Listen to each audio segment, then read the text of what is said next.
ఓం విఘ్నేశ్వరాయ నమ. ఓం శ్రీ సరస్వతీదేవియే నమ. ఓం శ్రీ గురుభ్యో నమ. శ్రీ గురుచరిత్ర 45వ అధ్యాయం.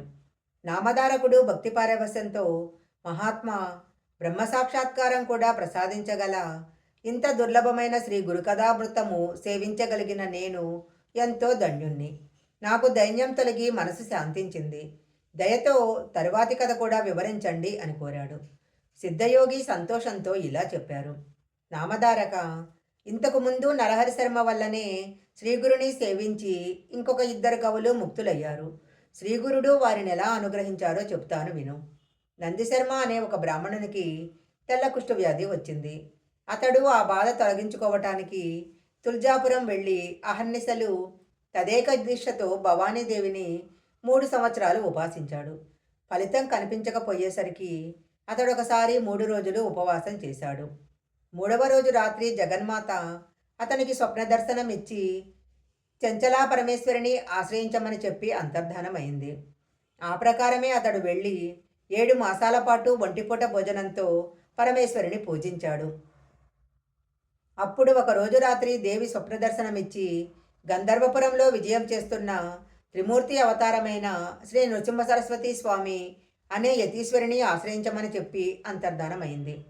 నందిశర్మ నిద్రలేచి, అయ్యో, నేనింతకాలము ఉపాసన చేస్తే తేలినది ఇదేనా? దేవి ఈ మాట మొదటే చెప్తే నేనసలు ఇక్కడికి వచ్చేవాడినే కాదు. 3 సంవత్సరాలు తులజాభవానిని 7 నెలలు నిన్ను సేవిస్తే నువ్వు చివరకు నన్నొక మానవ మాతృని ఆశ్రయించమంటావే? నీ దైవత్వం ఏమైంది? అలా చెప్పటానికి పరాశక్తివైన నీకు సిగ్గువేయటం లేదా? 7 నెలలు తపస్సు చేసి నేను తెలుసుకున్నది నీకు శక్తి లేదనేనా? నీ వల్ల కాదని మొదటనే చెప్తే నాకింత కష్టమైనా తప్పేది కదా అని వాపోయాడు. ఈ కఠిన తపస్సు వలన బలహీనుడనైన నేను ఇంకెక్కడికి పోగలను? ఎక్కడికి వెళ్ళను. ఇక్కడే ఇంకొంతకాలం పురశ్చరణ చేస్తాను. నువ్వు నా రోగం పోగొట్టకుంటే నీ పాదాల దగ్గరే ప్రాణత్యాగం చేస్తాను అని దేవకి చెప్పుకొని ఈసారి ప్రాయోపవేశం చేయసాగాడు. ఆ దేవి అతనికి మరలా మరుసటి రోజు స్వప్నదర్శనం ఇచ్చి అతనిని అక్కడి నుంచి లేచి వెళ్ళిపోమ్మని ఆదేశించింది. దానికి తోడు అక్కడ పూజారికి కూడా కలలో కనపడి అతనిని వెళ్ళగొట్టమని ఆజ్ఞాపించింది. మరుసటి రోజు ఉదయం వాళ్ళందరూ అతనితో, నందయ్య గారు, అమ్మవారి సెలవైంది కాబట్టి మీరు తక్షణమే ఇక్కడి నుంచి వెళ్ళిపోవాలి, లేకపోతే మేమిక్కడి నుంచి నెట్టివేయాల్సి వస్తుంది అని బెదిరించారు. వేరే దారి లేక అతడు అందుకు అంగీకరించి దేవిని పూజించి పారణ చేసి ఆ ఊరు విడిచి బయలుదేరాడు. తనకు వ్రతభంగం అయినందుకు ఉపవసిస్తూ ఒక శివనాటి రాత్రికి గానుగాపురం చేరుకున్నాడు. అతడు దేవి చెప్పిన యతీశ్వరులు ఎక్కడ ఉన్నారని ఆ నగరవాసులను విచారించారు. వారు శ్రీగురుడు శివరాత్రికి నిన్నటి దినమంతా ఉపవసించి స్నానానికని సంగమానికి వెళ్ళారు, కొద్దిసేపట్లో తిరిగొస్తారు అని చెప్పారు. ఇంతలోనే ఆ యతిరాజు వస్తుండటం చూసి వారు ఆ కుష్ఠరోగిని దూరాన్నే ఉండమని చెప్పారు. స్వామి మఠంలో ప్రవేశించి తన స్థానంలో కూర్చోగానే వారి దర్శనానికై ఒక కుష్ఠరోగి వచ్చారని వారు మనవి చేశారు. అది వినగానే శ్రీగురుడు, వాడు సంశయాత్మకుడు, అయినప్పటికీ మా ఎదుటకు రమ్మనండి అని చెప్పారు. అది విని నందిశర్మ అడుగడుగునా సాష్టాంగపడుతూ వారి ఎదుటకు వచ్చాడు. శ్రీ నృసింహస్వామితి అతనిని చూసి, ఏమయ్యా, మొదట దేవిని ఆశ్రయించాక మరలా ఈ మానవ మాతృని దర్శించేదేమిటి అనుకుంటూనే మా దర్శనానికి వచ్చావేమి? నీకు విశ్వాసం లేకుంటే దేవి ఆదేశిస్తే మాత్రము రావడం ఎందుకు అన్నారు. వెంటనే అతడు సర్వజ్ఞులని తెలుసుకున్న నందిశర్మ పశ్చాత్తాపంతో సాష్టాంగ నమస్కారము చేసి ఇలా అన్నాడు. స్వామి, నేను మూఢుడను. శుద్ధ సత్వ స్వరూపులైన మీరు నాపై దృష్టిని ప్రసారింపజేయటం వలన నాలోని తమోగుణం అంతరించింది. పాపాత్ముడనైన నేను మీరు మాయాతీతులని, సాక్షాత్తు పరబ్రహ్మ స్వరూపులని తెలుసుకోలేకపోయాను. నేడు తమరి దర్శనం వలన నా పాపాలన్నీ నశించాయి. మీరు భూమిని ఉద్ధరించటానికి దిగివచ్చిన గంగవలే నా వంటి వారిని రక్షించటానికి మానవ రూపంలో అవతరించారు. మీ పాదసేవ దొరికాక నా అభీష్టం ఎందుకు నెరవేరదు? జారత్వ దోషం వలన పాషాణమైన అహల్య శ్రీరాముని పాదస్పర్శ వలన ఉద్ధరణ పొందలేదా? నేనెన్ని పాపాలు చేసిన వాడనైనా నీ పాదస్పర్శ వలన పవిత్రుడనవుతాను. స్వామి, నా స్థితి కొంచెం విన్నవించుకుంటాను. నాకు వివాహమైనప్పటి నుంచి ఆపాదమస్తకము కుష్ఠరోగం వచ్చింది.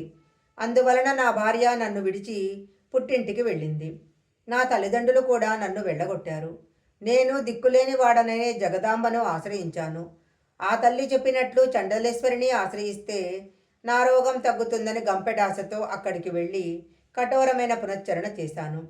ఆ తల్లి కూడా నన్ను చెదరించుకొని వెళ్ళగొట్టిందే కానీ అనుగ్రహించలేదు. నా ముఖం చూసేవారు ఎవరూ లేరు. నేను ఇలా బ్రతకటం కంటే మరణించటమే మేలు. చివరి ఆశగా మిమ్మల్ని శరణు పొందటానికి వచ్చాను. దయచేసి నా వ్యాధికి నివారణోపాయం ఉన్నదో లేదో వెంటనే చెప్పండి. ఈ దుస్థితిలో నేనిక బ్రతకలేను. నివారణాపాయం లేకుంటే మీ పాదాల దగ్గరే నా ప్రాణాలు విడవాలని వచ్చాను. మీరే నాకు దిక్కు. ఆ పైన మీ దయ అని దీనాది దీనంగా నందిశర్మ వేడుకున్నాడు. శ్రీగురుడు అతని పట్ల కృప చెంది సోమనాథుడు అనే ప్రేసక్షుణ్ణి పిలిచి, నాయన నువ్వితరిని సంగమానికి తీసుకెళ్ళి సంకల్పం చెప్పించి అక్కడ షట్కుల తీర్థంలో స్నానం చేయించు. తరువాత అక్కడ అశ్వత్థ వృక్షానికి సేవ చేయించు. ఇతడు కట్టుకున్న బట్టలు తగలబెట్టించి కొత్త వస్త్రాలు కట్టించి ఇక్కడికి తీసుకురా అని ఆదేశించారు. ఆ ప్రకారమే నందిశర్మ స్నానానికి వెళ్ళి ఒక్కసారి నదిలో మునిగి లేవగానే అతని శరీరంలో రోగం ఎక్కడా లేకుండా పోయింది. తరువాత అక్కడ అశ్వత్థ వృక్షానికి ప్రదక్షిణ చేయగానే అతని శరీరం బంగారు ఛాయతో మెలిగిపోయింది. తరువాత అతడు కొత్త వస్త్రాలు ధరించాక అతని పాత వస్త్రాలు మూటగట్టించి ఒకచోట తగలబెట్టించారు. తగలబట్టిన ప్రదేశమంతా చౌడుబారిపోయింది.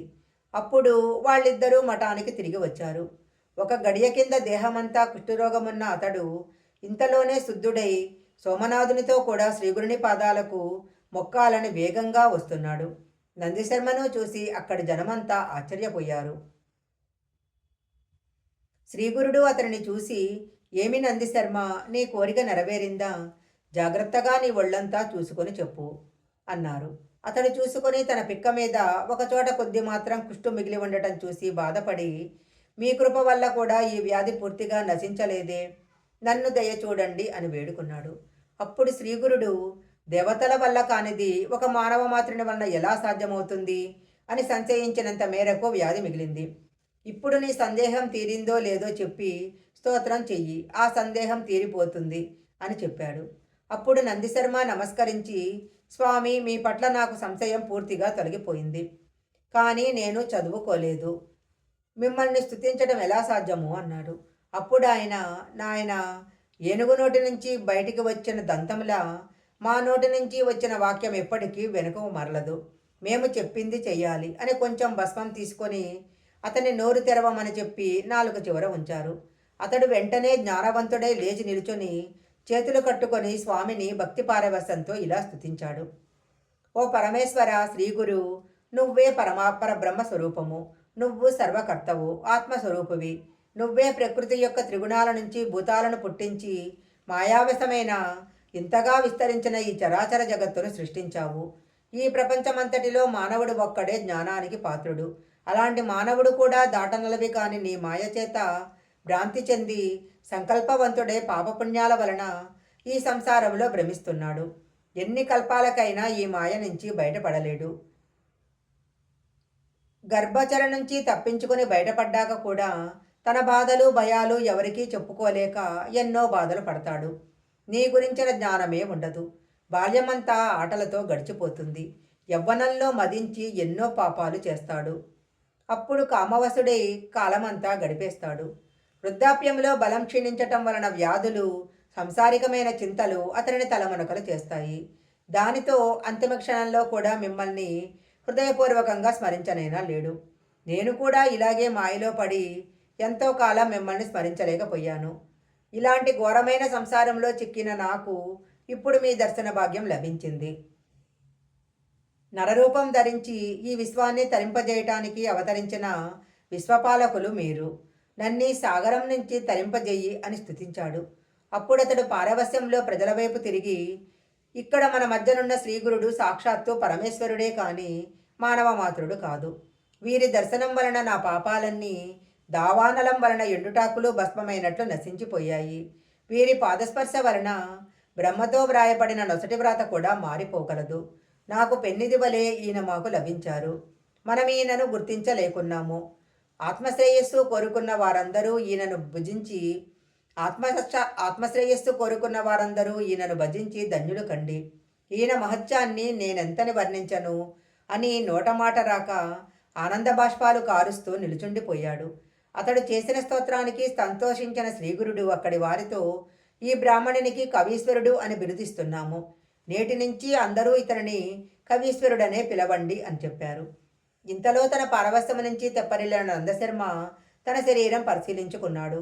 ఇంతకుముందు మిగిలిన ఈ పాటి కుష్టు కూడా మాటుమయమాయవటం ఇంతకుముందు మిగిలిన కుష్టు కొంచెము కూడా మాయమవటము గమనించి స్వామికి నమస్కరించాడు.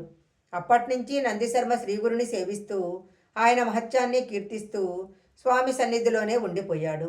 ఇలాంటి కవీశ్వరుడే ఇంకొకడు కూడా శ్రీగురుని సేవించి తరించాడు. శ్రీ దత్తాయ గురవే నమః. శ్రీపాద వల్లభాయ నమః.